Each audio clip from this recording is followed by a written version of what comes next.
My life looked like that at one point. I hit rock bottom and I felt like a failure every day. I gave into every cheap dopamine possible, but after a few months of struggling to climb back up, I finally had control of my life again. If you're also going through life like him, I want to show you how you can get out of your rut and finally take back control of your life again. Step 1. Clean up yourself. When our life begins to fall apart, so does our environment. Messy room, unclean dishes, dirty clothes. The space we occupy is usually a reflection of ourselves. If your room is disordered and looks like a mess, it usually means that your current life is also a mess right now. If you fail to take care of your space, it means you fail to take care of yourself as well. So your breath starts to stink and your body starts to reek of the smell of rotten fish. If you can't take care of yourself on the most basic level, how do you expect to actually take back control of your life? So get up and start to clean your space, and you'll actually feel like you're slowly building your life back together. Then go and improve on your hygiene. Brush your teeth, have a nice shower, put on deodorant, smell good and feel good. Treat yourself with respect. Being clean and feeling fresh can boost your self-esteem over time. You're basically telling yourself that you're someone worth taking care of. Step 2. Figure out who you want to become. There's a reason why most of us choose to use the same 4 apps for hours while rotting in bed all day. It's not because we're lazy. It's because we don't have a mission or a purpose to work towards that pushes us out of bed every morning. When we lack a goal or direction in life, we allow ourselves to be pushed around by life, hoping to get lucky and end up somewhere we want. But usually, we just end back in a rut. To have a sense of direction in life, you need 2 things. First, figure out the person you ultimately want to become and the person you want to be proud of. What does the person look like? The things they do and don't do on a daily basis, the type of life they have, and the things they tell themselves. Write this person down on a piece of paper in as much detail as possible. We want to create a new identity for ourselves, because your current identity right now and the things you tell yourself will only hold you back from improving. Second, write down 2 to 3 personal goals that could be realistically achieved in 1 to 2 years. In the past, I've tried writing multiple different goals that covered all areas of my life, but these goals always faded away because I was getting lost in the sheer amount of goals I set for myself, and it was just impossible to put all of my attention to all of them. But when I just stuck to 2 to 3 goals, it became a lot easier to prioritize and I had a clearer sense of direction. When you have these 2 written down, stick it on your wall so you are constantly reminded of the transformational journey you are on. Step 3. Do the next small habit. Once you have the ideal person you want to be and the 2 to 3 goals you want to achieve, it's time to finally take action.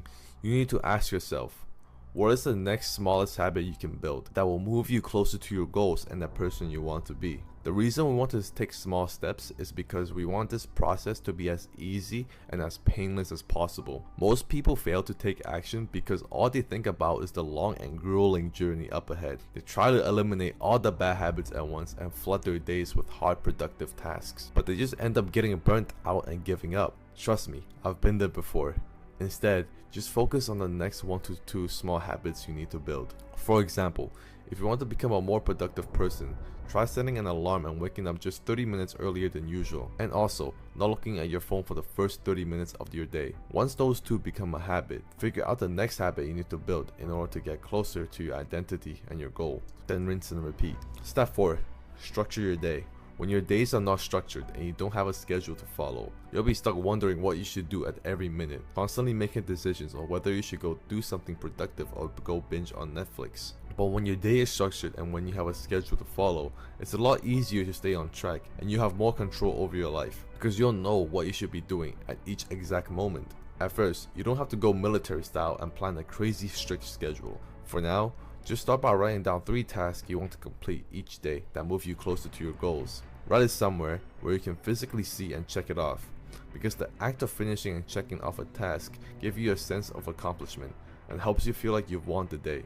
And it doesn't matter how big or small these tasks are, as long as they are pushing you towards the self you are trying to become.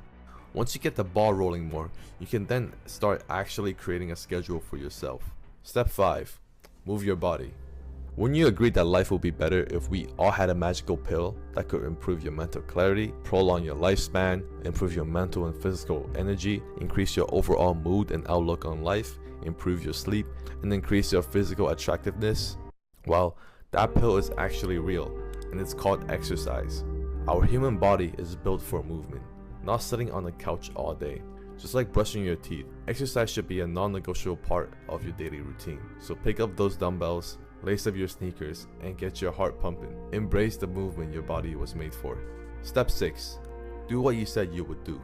As you're settling into the schedule you made for yourself and start making some progress, the tasks you set yourself to do won't become easy. In fact, they might just become more challenging and more repetitive. There will be times where you don't feel like doing the hard work or putting in the effort.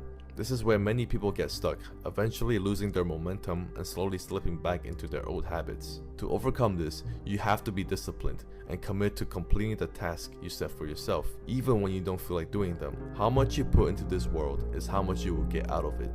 By completing the task you said you would do, you build trust within yourself.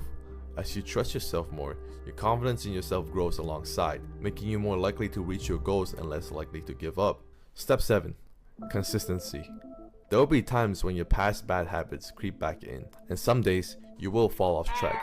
Know that your journey won't be linear, but as long as you keep moving forward and stay consistent, you will always have a chance of success. To the day you die, as long as you're trying, you're not failing.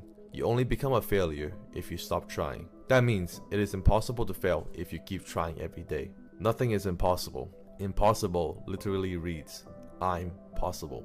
It all really starts with you.